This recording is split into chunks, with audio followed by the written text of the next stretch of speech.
The sun was high in the sky, casting a golden hue over the city as the midday rush began to wane. Inside La Maison Eternelle, an exclusive boutique nestled in the heart of New York City's Fifth Avenue, the air was thick with the scent of opulence. Crystal chandeliers dangled from the ceiling like frozen rain, casting delicate prisms of light onto the polished marble floors.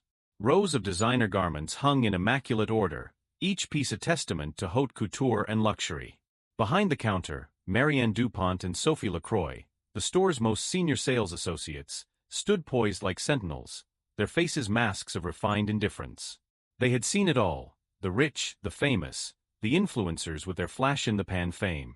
They prided themselves on their ability to distinguish the genuinely affluent from the pretenders, those who were merely looking from those who would actually spend.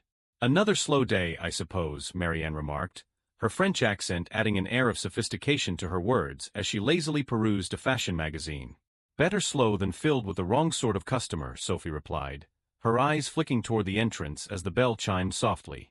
A tall woman with dark skin entered the store, her movements confident yet understated.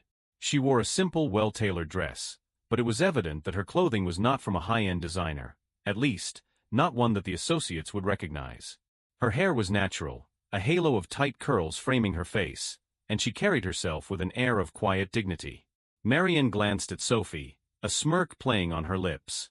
"I'll handle this one," she said, setting her magazine aside. The woman approached the nearest display, where a collection of designer handbags was artfully arranged. She reached out, brushing her fingers over the supple leather of a bag that cost more than most people's monthly rent. "May I help you?" Marianne's voice was crisp, her tone bordering on condescending as she stepped up to the woman. The woman turned, her brown eyes warm but wary. "Yes, I was wondering if you could show me this bag in a different color." Marianne's eyes flicked to the bag and then back to the woman. "That particular bag is from a limited edition collection," she said, the implication clear. It was rare and expensive, perhaps too much so for someone like her. The woman didn't waver. "I see. Do you have it in any other colors?" Marianne hesitated, her instincts telling her that this customer was unlikely to make a purchase. "I'm afraid that what we have on display is all we currently have in stock," she lied smoothly, crossing her arms in a subtle gesture of dismissal. The woman's gaze lingered on the bag for a moment longer before she nodded. "Thank you," she said, her voice calm. "I'll look around a bit more." As the woman moved on to another section of the store, Sophie joined Marianne at the counter. "What did she want?" she asked, her tone filled with the same disdain Marianne had shown. "To see a bag we don't have," Marianne replied, a hint of amusement in her voice. "But don't worry, she won't be buying anything. She's just browsing." Sophie rolled her eyes. "Typical. I wish people would understand that this is not a museum. If you're not going to buy, don't waste our time." The two women watched as the customer moved through the store, pausing occasionally to examine an item before moving on. After a while, she approached the counter once more. "Is there anything else I can assist you with?" Marianne asked, her voice laced with false sweetness. The woman shook her head. "No, thank you. I think I've seen everything I need to see." "Very well," Marianne replied, barely concealing her relief. "Have a nice day." As the woman turned to leave, she hesitated for a moment and then looked back at the two associates. "You know," she said slowly, "people will often surprise you. It's important to treat everyone with respect. You never know who might be standing in front of you." With that, she exited the store, the door closing softly behind her. Sophie snorted. What was that supposed to mean? Marianne shrugged. "Who knows? Some people think they can lecture us just because they walk into a high-end store. Let's hope the next customer is actually worth our time." But as the day wore on, the incident with the woman lingered in the back of Marianne's mind. There had been something about her, something that didn't quite fit with the image Marianne had painted of her in those first few moments. But she pushed the thought aside. It wasn't the first time someone had tried to play the part of the wealthy customer, and it wouldn't be the last. The weeks rolled by, and the incident with the woman faded into the routine of daily life at La Maison Eternelle. Autumn was settling in, bringing with it a steady stream of customers looking to update their wardrobes for the cooler weather. The store had returned to its usual pace, and Marianne and Sophie had long since forgotten about the woman with the simple dress and the natural hair. It was a rainy Tuesday afternoon when the boutique door swung open again, heralding the entrance of a familiar face. The woman who had once been dismissed by Marianne and Sophie walked in, but this time, there was something different about her. She was dressed in a sleek tailored suit that screamed understated luxury, and she carried an oversized handbag that was unmistakably a Birkin, a model so exclusive that even La Maison Eternelle rarely stocked it. Marianne and Sophie exchanged quick glances, their previous smugness replaced with a hint of unease. Marianne quickly regained her composure, stepping forward with her most professional smile. "Welcome back," she said smoothly. "How may we assist you today?" The woman returned her smile, but there was a coolness in her gaze that hadn't been there before. "I've come to make a purchase," she said, her tone leaving no room for doubt. Marianne nodded, her mind racing as she tried to recall the details of their last encounter. "Of course.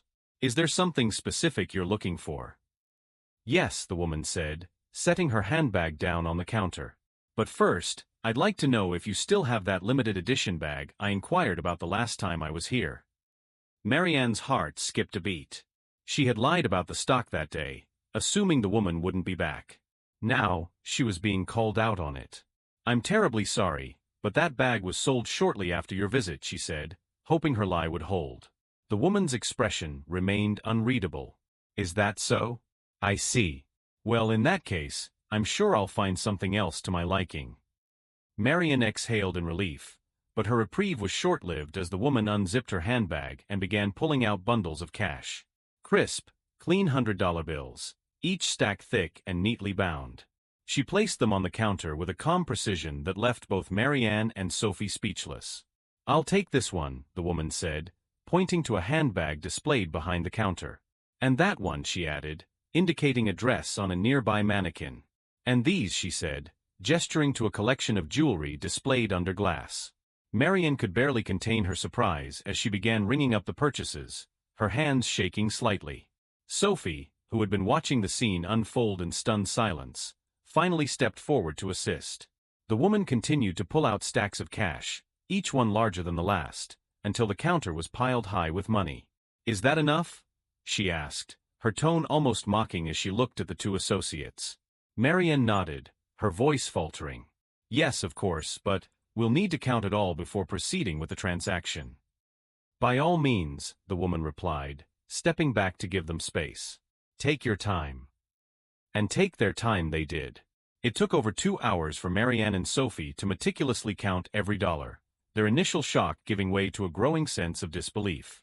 As they worked, the woman watched them with an inscrutable expression, her demeanor calm and patient.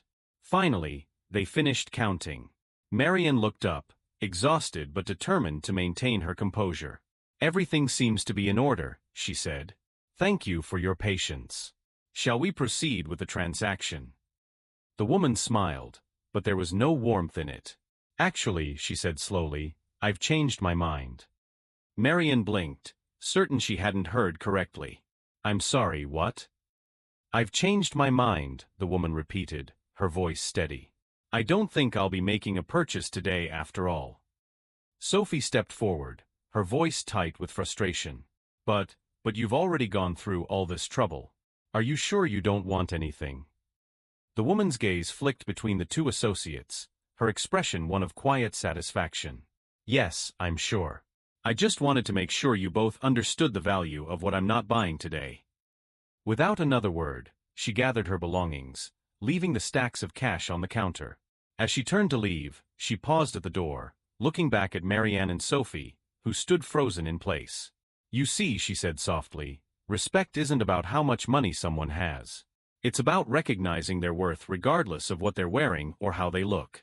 I hope you'll remember that the next time someone like me walks into your store." With that, she walked out into the rain, the door swinging shut behind her. The hours that followed were a blur for Marianne and Sophie. The store manager, alerted by the unusual situation, arrived shortly after the woman left. He was a meticulous man, known for his sharp eye and no-nonsense attitude, and he wasted no time in taking control of the situation. "What exactly happened here?" he demanded as he surveyed the piles of cash that still lay on the counter. Marianne and Sophie exchanged nervous glances. She came in with all that money," Marianne stammered. "But after we counted it, she decided not to buy anything. The manager's brow furrowed. "You're telling me she left without making a purchase?" "Yes," Sophie added, her voice trembling. "She said she just wanted to teach us a lesson." "A lesson?" The manager's voice was incredulous. "What kind of lesson?" Marian swallowed hard, feeling the weight of the woman's words settle over her. "She wanted us to understand that money isn't the only measure of a person's worth." The manager's eyes narrowed. "And how did you treat her before she pulled out this money?" Both women hesitated, their silence speaking volumes. "I see," the manager said coldly. He ran a hand through his hair, clearly agitated. "You do realize the kind of reputation we could develop if word of this gets out? We cater to the elite, yes, but that doesn't mean we can afford to alienate anyone who walks through those doors. Every customer deserves respect, regardless of how they look or what they're wearing." Marian felt a wave of shame wash over her. She had been so confident in her ability to judge people, to separate the genuine customers from those who were merely browsing. But she had been wrong, so very wrong. "What do we do with all this money?" Sophie asked, her voice small. The manager looked at the piles of cash, his expression one of disgust. "Return it to her," he said curtly. "Find out who she is, where she lives, whatever you need to do. But this money cannot stay here. It's tainted by the way you treated her, and we won't have that kind of stain on our business." Marian nodded, her heart heavy with regret. She and Sophie spent the next several days trying to track down the woman, but their efforts were in vain. She had left no name, no contact information, no trace of her identity. It was as if she had vanished into thin air, leaving only the memory of her words and the impact they had on the store. The incident left a deep mark on both Marianne and Sophie. The once confident and dismissive attitudes they had displayed were replaced by a more humble approach. They began to treat every customer who walked through the doors of La Maison Éternelle with a level of respect and kindness they had never shown before. They no longer assumed they could judge someone's worth based on appearances alone, and their interactions became more genuine, more sincere. The store itself saw a shift as well. Word of the incident spread, but rather than damaging the store's reputation, it served as a reminder to other luxury boutiques about the importance of customer service. The message was clear: in the world of high-end retail, it wasn't just about the products being sold, it was about the experience being offered, the respect being shown to every individual who walked through the doors. Months passed, and winter settled over New York City, bringing with it a flurry of holiday shoppers. La Maison Éternelle was bustling with activity, the air filled with the sound of cheerful voices and the rustle of shopping bags. Marianne and Sophie had adjusted to the changes in the store, their attitudes now reflecting a deeper understanding of their roles as sales associates in a luxury environment. One evening, as the store was preparing to close, Marianne found herself alone at the counter. Sophie had gone to the back to finish some paperwork, leaving Marianne to handle the last-minute customers. The door chimed softly, and Marianne looked up to see a familiar figure standing in the doorway. It was her, the woman with the Birkin bag, the woman who had left them with a lesson that had changed their lives. Marianne's heart raced as she watched the woman walk toward the counter, her expression as calm and composed as ever. "Good evening," Marianne said, her voice steady despite the emotions swirling within her. "How can I assist you today?" The woman smiled, a genuine smile this time, free of the cool detachment she had shown before. "I'm here to see how things have changed," she said, her tone gentle. Marianne nodded. "I hope you'll find that we've learned from our mistakes." The woman tilted her head slightly, as if considering Marianne's words. "You have," she said finally. "I've heard good things about this store lately. People say the service here is exceptional, that every customer is treated like royalty." Marianne felt a surge of relief.